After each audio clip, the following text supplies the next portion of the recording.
As-salatu ala nabi wassalamu ala rasul wal anbiya'il mursalin kulluhum mukramun. Bismillahirrahmanirrahim. Assalamualaikum warahmatullahi wabarakatuh. Alhamdulillahilladzi arsala rasulahu bil huda wa dinil haqq liyudhhirahu ala dini kullih wa kafa billahi syahida. Asyhadu an la ilaha illallah wahdahu la syarika lah wa asyhadu anna Muhammadan abduhu wa rasuluh. Amma ba'du. Sahabat LC yang dirahmati oleh Allah Subhanahu wa taala, apa kabar Anda di kesempatan hari ini? Mudah-mudahan Allah Subhanahu wa taala senantiasa memberikan kepada kita keberkahan, kesehatan, hidayah dan nikmat-nikmat yang lain kepada kita semua. Alhamdulillah, di kesempatan kali ini kita berkesempatan untuk melanjutkan pembahasan kita di dalam rubrik Sirah Nabawiyah, biografi kehidupan Nabi Muhammad SAW. Sekarang insyaAllah ta'ala kita akan mempelajari renungan-renungan seputar hijrah ke negeri Habasyah.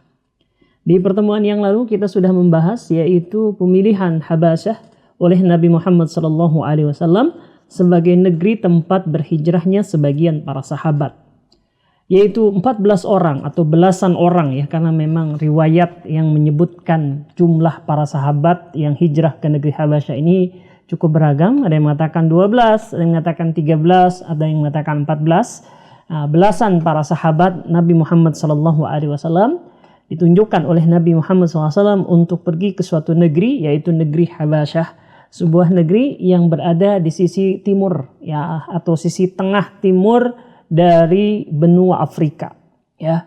Cukup jauh jarak itu, tetapi tidak terlalu jauh dari wilayah Mekah. Cukup hanya menyeberangi lautan saja, kemudian menempuh beberapa perjalanan, beberapa waktu untuk melakukan perjalanan darat ya.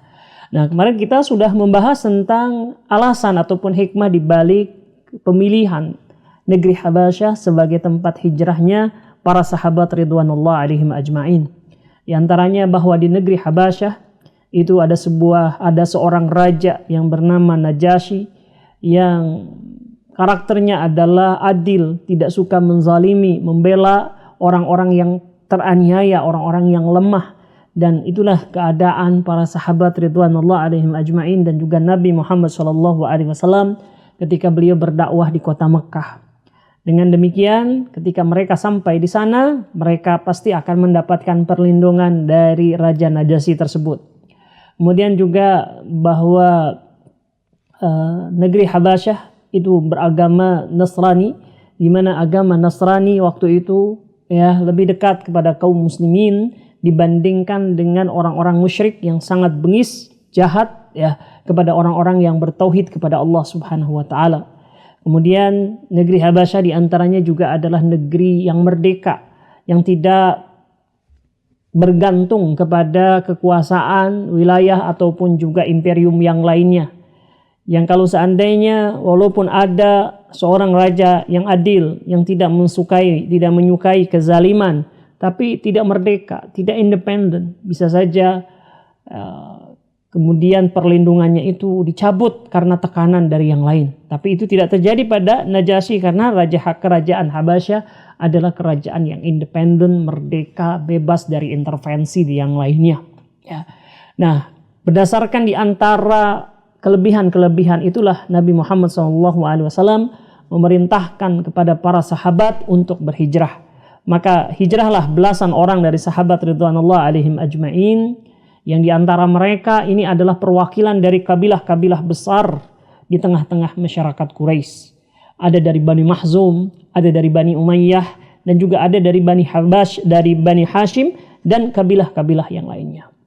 Nah, di sini kita melihat dari profil dari para sahabat yang hijrah ke negeri Habasyah, maka kita akan mendapatkan bahwa yang hijrah ke sana itu adalah kebanyakan mereka adalah orang-orang yang memiliki kedudukan atau juga adalah orang-orang bangsawan ya. Mungkin kita jadi tanya, kenapa kok justru yang hijrah itu adalah orang-orang yang memiliki kedudukan, orang-orang bangsawan ya. Kenapa tidak budak sahaya atau orang ataupun sahabat yang selama ini menerima siksaan fisik yang berat gitu ya. Kenapa justru mereka yang secara notabene mereka tidak ditekan secara fisik, tidak disiksa secara fisik. gitu ya. Nah, ada hikmah yang di sini, ada alasan-alasan tertentu saja. Tentu saja karena Nabi sudah memikirkannya, Nabi Muhammad SAW sudah sedemikian memperhitungkannya, yaitu bahwa ketika Nabi Muhammad SAW memilih Habasyah, salah satu di antara alasannya adalah untuk menemukan ya sebuah markas atau sebuah daerah yang nanti sekiranya di Mekah itu benar-benar sempit. Ya, di Mekah itu benar-benar tidak bisa mengembangkan dakwah, maka harus ada daerah yang lain, ya, yang nanti beliau Rasulullah SAW dan juga para sahabat bisa mengembangkan, ya. Dan ketika itu pandangannya adalah bahwa Habasyah itu cocok, gitu ya. Jadi bukan hanya untuk menyelamatkan diri, sekedar menyelamatkan diri. Kalau seandainya sekedar hanya untuk tidak mendapatkan siksaan, tentu para sahabat yang berasal dari budak atau hamba sahaya atau mantan budak atau orang-orang lemah yang berada di Mekah, itu mereka yang mendapatkan prioritas hijrah, gitu ya. Kemudian juga alasan yang lainnya adalah selain untuk mendapatkan, gitu kan, mendapatkan wilayah baru untuk tempat berkembangnya dakwah, Nabi Muhammad SAW juga memikirkan untuk kelanjutan dari dakwah ini, ya. Jadi harus ada tempat yang sekiranya tadi ya memperkuat yang tadi. Sekiranya misalkan negeri tersebut benar-benar tertutup sama sekali dan para sahabat kemudian diancam atau mereka akan dihabisi, ada tempat untuk bisa menyelamatkan diri, gitu ya. Nah, ini alasan-alasan tersebut. Maka berangkatlah 14 orang tersebut di bawah pimpinan Utsman bin Maz'un radhiyallahu anhu. Nah, Utsman bin Al-Maz'un radhiyallahu anhu ini dipilih menjadi pemimpin karena dia adalah sosok yang bisa menengahi atau disepakati oleh kabilah-kabilah besar tersebut. Dan Nabi Muhammad SAW bukan hanya beliau ini memerintahkan para sahabat untuk berhijrah saja sementara beliau, keluarga beliau masih aman di kota Mekah, beliau juga memerintahkan kepada menantunya dan anak beliau sendiri untuk berhijrah. Saat itu Ruqayyah bintu Muhammad SAW, putri Rasulullah SAW sendiri berangkat bersama dengan suaminya yaitu Utsman bin Affan radhiyallahu anhu. Ya, mereka kemudian berangkat dari Mekah secara sembunyi-sembunyi, ya, tidak berangkat bareng-bareng, ya, tetapi mereka berangkat masing-masing, sendiri-sendiri atau paling banyak 2 orang, ya. Hanya meeting pointnya, tempat pertemuannya disepakati yaitu di pinggir laut yang memungkinkan adanya kapal yang akan membawa mereka ke negeri Habasyah, ya. Saat itu ya ada sebuah pelabuhan dekat Mekah yang dimana ada kapal-kapal yang biasa membawa penduduk Mekah ke daerah-daerah yang jauh, ya. Mungkin kalau sekarang daerah ini disebut dengan daerah pelabuhan Jeddah, ya. Nah, ketika mereka ini kemudian berkumpul, maka berangkatlah mereka menuju negeri Habasyah, gitu ya. Ada 14 orang yang berangkat dan mereka berangkat dari rumah masing-masing, sendiri-sendiri, sembunyi-sembunyi, sampai kemudian mereka berkumpul, lantas kemudian mereka berangkat. Ya, mereka berangkat dengan 2 kapal yang berbeda, dan ini juga adalah untuk menghindari kecurigaan orang-orang Quraisy, ya, yang melihat suatu gelombongan yang cukup banyak, 14 orang berangkat dalam satu kapal, gitu ya. Nah, akhirnya mereka bisa berangkat dan kemudian sampai di Habasyah. Karena Habasyah ini tadi kita katakan tidak terlalu jauh, mungkin 1 ataupun 2 hari perjalanan mereka sudah sampai, gitu ya. Nah, orang-orang Quraisy, bagaimana respon Quraisy ya ketika melihat orang-orang dari kaum muslimin yang berada di Mekah ini hijrah? Mereka berusaha untuk mencegahnya. Mereka mengejar, ya, karena setelah mendapatkan informasi ada beberapa orang yang meninggalkan Mekah dan mereka ini semuanya adalah pengikut Nabi Muhammad SAW, orang-orang Islam, ya. Mereka mencoba mengejar, tapi qadarullah, atas pertolongan dari Allah Subhanahu Wa Taala, ternyata perahu tersebut sudah berangkat lebih dahulu, ya. Dan itu semua adalah bentuk dari pertolongan Allah Subhanahu Wa Taala. Sebab kalau mereka seandainya dapat, ya, orang-orang Quraisy itu kemudian bisa menyusul, ya, bisa mendapatkan mereka di pelabuhan, tentu tidak ada peristiwa hijrah ini, gitu ya. Nah, ada beberapa renungan ataupun pelajaran yang bisa kita ambil dari keberangkatan yang pertama dari rombongan hijrah para sahabat ke negeri Habasyah, ya. Yang pertama, hadirin rahimakumullah, kita ceritakan tadi bahwa di antara para muhajirin yang pertama ini adalah putri Rasulullah sallallahu alaihi wasallam, yaitu Ruqayyah ya radhiyallahu anha, dan juga suaminya yaitu menantu Rasulullah sallallahu alaihi wasallam, yaitu Utsman bin Affan radhiyallahu anhu. Nah, di sini kita mendapatkan pelajaran bahwa Nabi Muhammad sallallahu alaihi wasallam memberikan kepada kita keteladanan di dalam kepemimpinan. Beliau tidak hanya menyuruh ya para sahabatnya untuk pergi, tapi beliau ikut serta di dalam hijrah tersebut, walaupun tidak secara langsung. Beliau tugaskan anak beliau yang tercinta yaitu Ruqayyah ya untuk membersamai rombongan tersebut. Supaya apa? Supaya Nabi Muhammad SAW juga merasakan ya apa yang dirasakan oleh para sahabat.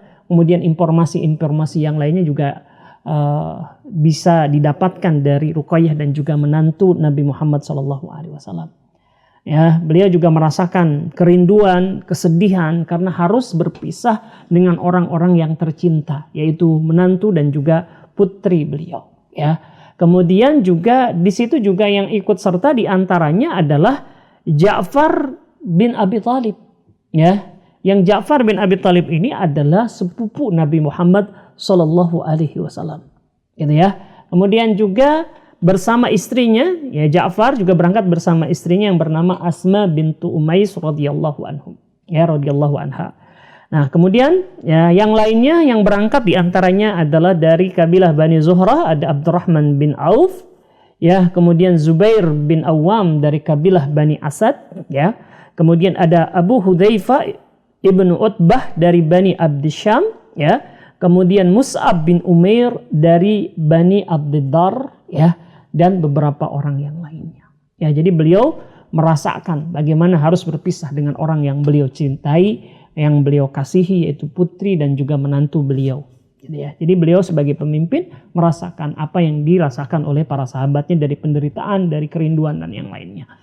Nah, kemudian dari kesuksesan ini, ya kita anggap bahwa ini adalah kesuksesan karena para sahabat bisa meninggalkan kota Mekah dengan aman, ya tanpa ada gangguan, tanpa ada insiden berarti, dan kemudian sampai di negeri Habasyah dengan aman, ya dilindungi oleh Raja Habasyah yaitu Najasyi dengan sangat baik, ya sampai dengan kepulangan mereka. Ini adalah kesuksesan, gitu ya.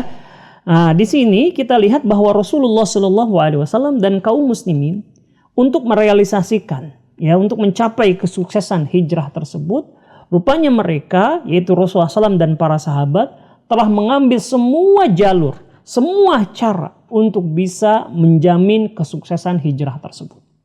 Dari mana kita tahu? Yang pertama, ya mereka merencanakan dengan sangat baik, terlihat dari cara mereka keluar dari rumah masing-masing. Ya, yaitu mereka hijrah dengan sembunyi-sembunyi, keluar dari rumahnya tanpa ada yang tahu. Gitu ya. Tentang rencana hijrah mereka. Akhirnya mereka sampai di titik yang disepakati dan kemudian berangkat. Ya, nah ini direncanakan betul, gitu ya. Kemudian mereka juga mengangkat pemimpin yang sekiranya, ya kalau pemimpin itu diangkat, itu akan bisa menyatukan mereka, bisa mengkompakkan mereka. Karena ini perjalanan yang jauh, ya. Ya ada jalan kakinya, ada naik kendaraannya, ada naik kapalnya, gitu ya. Maka disepakatilah Utsman bin Maz'un yang merupakan pemimpin yang akan menyatukan seluruh kabilah tersebut. Gitu ya. Tidak diambil dari misalkan Bani Abdiddar, ya yang mungkin Bani Hashim nggak setuju, ya, atau tidak dari Bani Hashim, dari Ja'far misalkan yang diangkat, ya. Mungkin Bani Abdiddar nggak setuju atau Bani Umayyah nggak setuju, gitu ya. Nah, ini dipilihlah Utsman bin Maz'un, gitu ya. Kemudian Nabi Muhammad SAW itu kemudian menunjuk, ya setiap kabilah itu yang berangkat tuh siapa aja, kabilah mana saja. Karena kata tahu di Mekah orang-orang Quraisy kabilahnya banyak, terdiri dari banyak kabilah, gitu ya. Ada kabilah-kabilah yang besar, ada kabilah yang sedang, ada kabilah yang kecil. Maka ketika itu Nabi menunjuk, ya siapa saja yang akan hijrah itu perwakilan dari kabilah-kabilah yang besar. Kenapa? Ya. Kenapa harus kabilah-kabilah besar dan kenapa perwakilannya? Gitu kan? Nah, hal ini sudah diukur oleh Nabi Muhammad SAW Karena kalau misalkan hanya dari satu kabilah, misalkan Bani Hashim, kalian berangkat semua, gitu kan? Atau Bani Abdiddar, kalian yang berangkat, ya. Nah, kalau ini ketahuan oleh Quraisy, tentu Quraisy akan menyerang mereka, ya. Akan dipusatkan permusuhan itu kepada satu kabilah yang menyebabkan akan hancur kabilah tersebut. Tapi kalau dibagi, ya, atau anggota-anggota ataupun para sahabat yang hijrah itu dibagi-bagi dari setiap kabilah ada, maka Quraisy tidak akan berani memusuhi semua kabilah itu. Apalagi ini kabilah-kabilah besar, gitu ya. Ini diperhitungkan betul, ya, berdasarkan kebijakan dari Nabi Muhammad SAW, gitu ya. Nah, ini kita lihat ya, beberapa fadilah ataupun beberapa renungan dari kejadian hijrah ke negeri Habasyah. Pelajaran yang lainnya, hadirin rahimakumullah, apa yang bisa kita ambil dari peristiwa hijrah ke negeri Habasyah? Yang pertama, apa yang bisa kita pelajari adalah yang pertama, hadirin rahimakumullah, bahwa para sahabat yang selama di Madinah, selama di Mekah, itu mereka menghadapi berbagai macam ujian, gangguan, ya. Bahkan mereka peribadatannya diganggu, ya, sampai mereka tidak bisa beribadah dengan tenang, gitu ya. Tetapi kemudian mereka diperintahkan oleh Nabi Muhammad SAW untuk berhijrah. Ya, mereka kemudian berhijrah, meninggalkan keluarga mereka, meninggalkan harta-harta mereka, meninggalkan rumah-rumah mereka. Nah, ini ada pilihan yang sulit.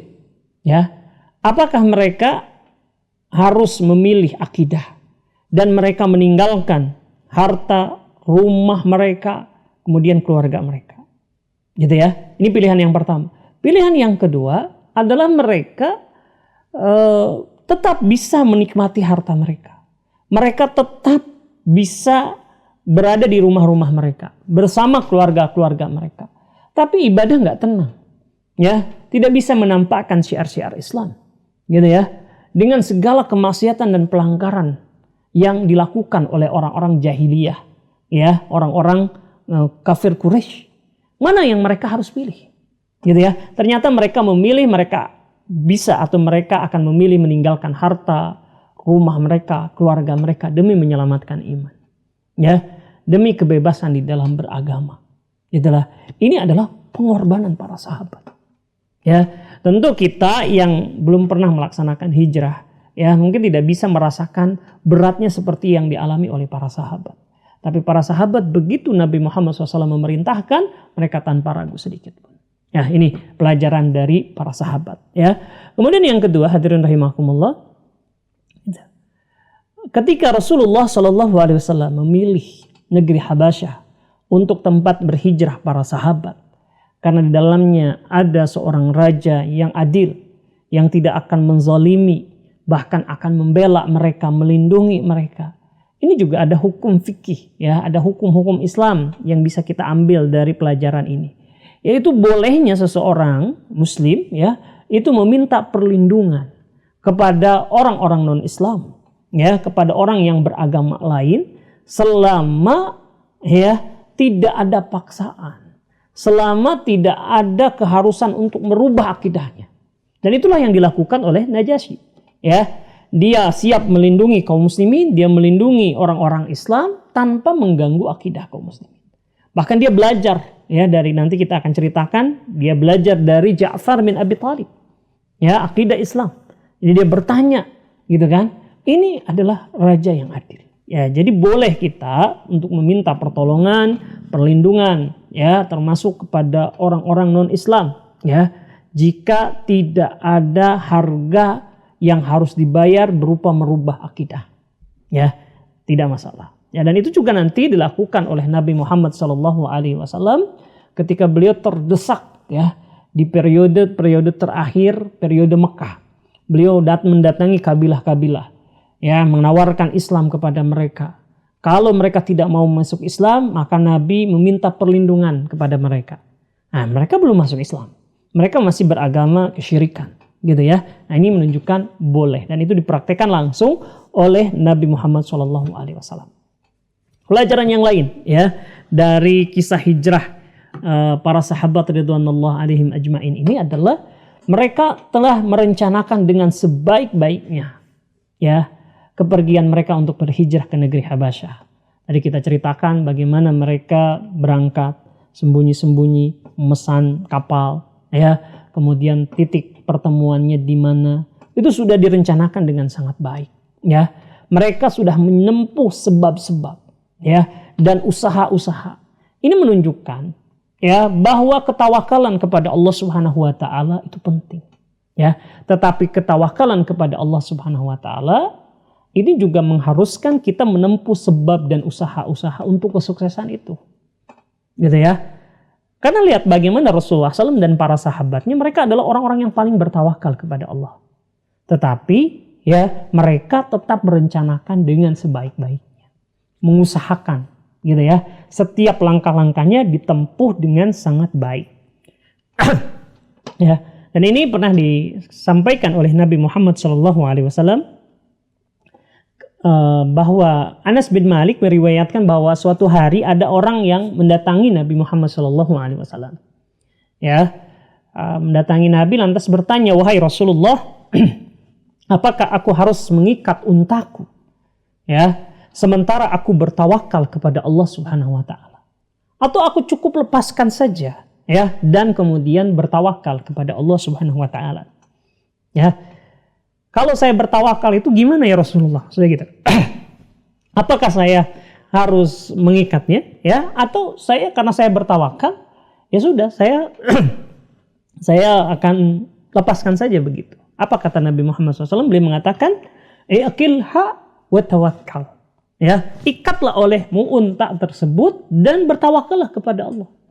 Jadi cara kita bertawakal itu usaha dulu secara maksimal, ya. Nanti hasilnya ya itu adalah ketentuan Allah, kita serahkan kepada Allah Subhanahu wa taala.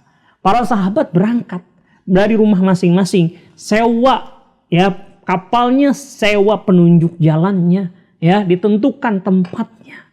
Gitu kan?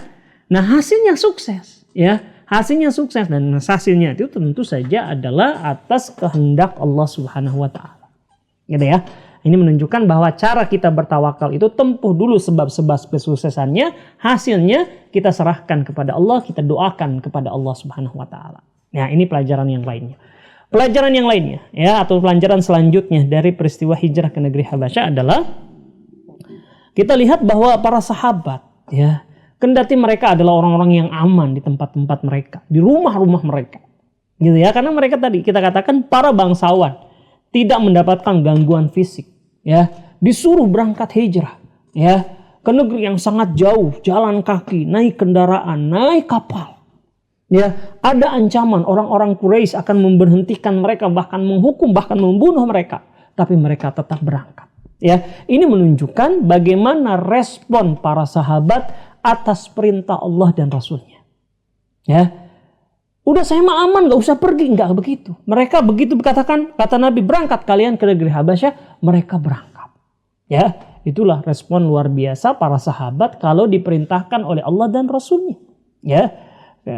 Jadi mereka selalu bersemangat, ya, selalu menyambut perintah Allah, perintah Rasulullah SAW dengan baik. Gitu ya. Nah, itu menjadi contoh bagi kita semua.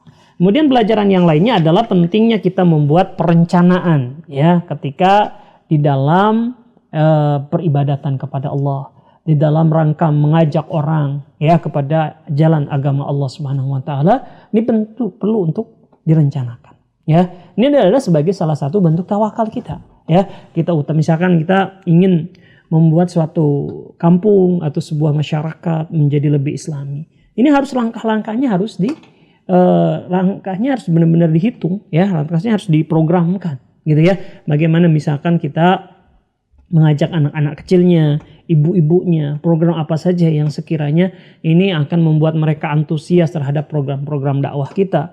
Ini perlu untuk direncanakan dengan sebaik-baiknya. Itulah yang dilakukan oleh Nabi. Ya, Rasulullah SAW merencanakan prosesi hijrah ke negeri Habasyah ini dengan para sahabat dengan sebaik-baiknya sampai kemudian sukses. Ya. Akhirnya para sahabat, singkat cerita, sampai di sana. Nanti kita akan ceritakan insyaallah ta'ala keadaan mereka di sana. Kemudian gangguan yang mereka dapatkan dari orang-orang kafir Quraisy. Insyaallah pada pertemuan yang akan datang. Nah, inilah yang kita bisa pelajari dari peristiwa hijrah ke negeri Habasyah, kloter yang pertama. Karena ada 2 kloter ya. Yang pertama 14 orang, yang kedua sekitar 100 orang. Jauh lebih banyak gitu ya. Insyaallah di pertemuan-pertemuan yang akan datang kita bahas. Kita cukupkan sampai di sini. Insyaallah taala jumpa lagi di lain kesempatan. Mohon maaf apabila ada kekurangan. Billahi taufiq wal hidayah. Assalamualaikum warahmatullahi wabarakatuh. Blessings be upon Nabi, peace be upon the messenger, and the prophets who were sent, all of them were